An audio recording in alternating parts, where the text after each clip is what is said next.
Hey dudes, Khraze here and welcome back to another awesome day in No Man's Sky. Today I want to show you some of the really cool new additions that were part of the Origins update. Like we got a ton of cool new biomes, a lot of updates to existing planets, we have these really awesome environmental effects that I also want to share, but what's most important are these really awesome creatures that I also encountered in my journeys. There are a ton of them that have been added, so there's going to be quite a long list. And by the way, if you have any cool new discoveries that you do want to share with me, definitely go ahead and tweet them at me, and who knows, maybe I will also feature them in a future video. But as always, if you enjoyed this video at any point, don't forget to leave a thumbs up on it, and let's jump right into it. Let's begin with likely my new favorite and probably one of the best planet types that I've discovered in my 4 years of playing No Man's Sky, and this has to be this one right here. It's called the Nest, but it can come under different names like Xeno Colony, Infested Paradise, and so on. So if you see something like this,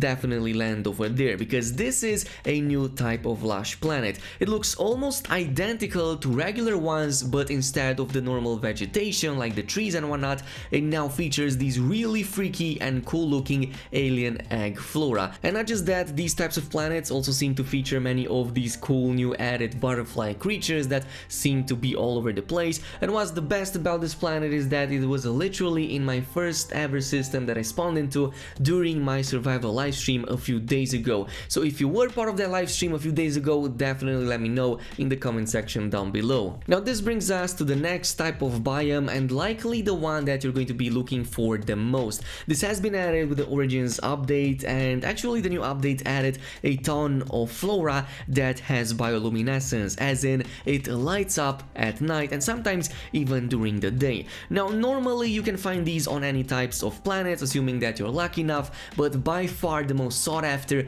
will be the ones that spawn on lush planets. So there's a really small chance that lush planets can also spawn with bioluminescent flora. You can find them in all types of colors, shapes, sizes, but by far the best one that I've seen so far in the entire game has to be this one right here. So this is like the perfect banger that you will be looking for. It is a calm, lush planet, no sentinel activity, no storm whatsoever. It is absolutely beautiful during the day, but it's even more beautiful during the night, because not only the grass lights up and creates these really awesome wave effects with the light going on, but also the entire flora on the entire planet will light up during the night as well, creating one of the best sceneries that we have ever seen and witnessed in No Man's Sky up until today. The only unfortunate thing about this is that there's nothing really telling you if that planet in front of you is going to have any bioluminescence until you actually land on it, so you will have to keep hunting until you find one.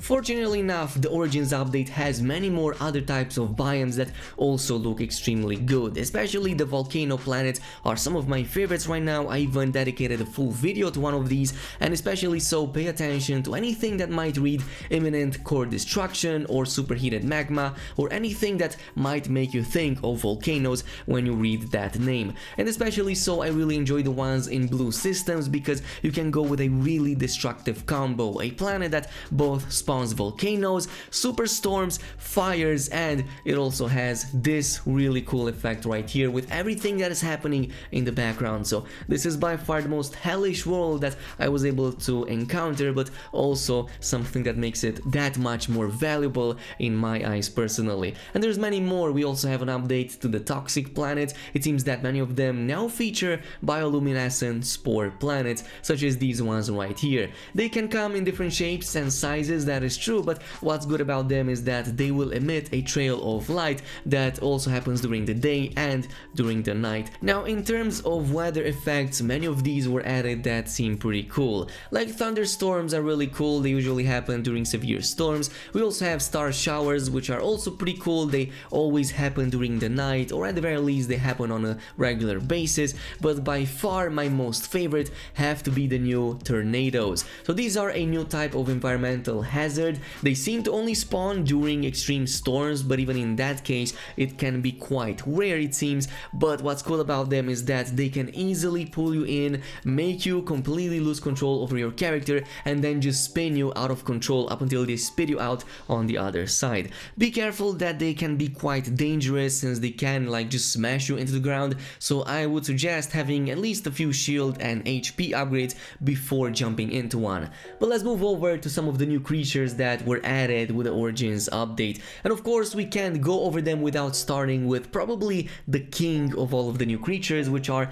these newly added Sandworms. So I can't believe that one of the most sought after feature is finally added in the game after all of these years, and in what a spectacular way did Hello Games add it, because it truly feels like this is a type of creature that you won't be able to even get close to, and if you do, you're not gonna have a really good time.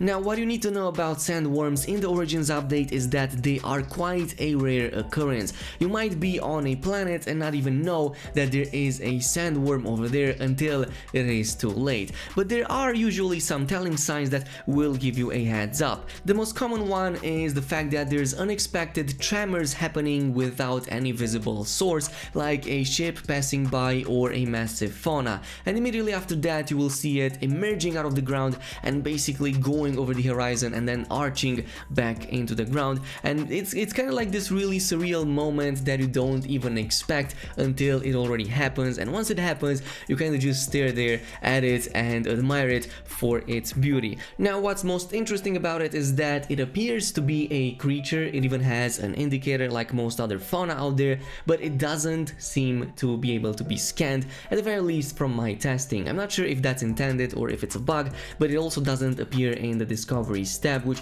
would have made it a bit easier to discover if your planet in front of you actually has any of these or not. But let's move over to the other creatures that you can actually interact with, and there's been a number of these that were added with the Origins update. I got the chance to experience some of them and I was blown away by how cool and high quality they look. So of course my favorite have to be these newly added evolved beasts. I'm not really sure exactly how to call them because they kind of remind me of those creatures you can expect in games like StarCraft, as in they are a really rare occurrence, but they definitely will blow you away how cool they look right here. Now, there are a few of these that I managed to encounter. They seem to come in different shapes, sizes, even types of, well, just say behaviors. So some of the telling signs that your planet will host one of these is that the discovery tab will indicate a rare creature listed over there. So the more rare creatures it lists, the higher the chances are that you will encounter something like this. It's not always going to be guaranteed, but it is a good telling sign.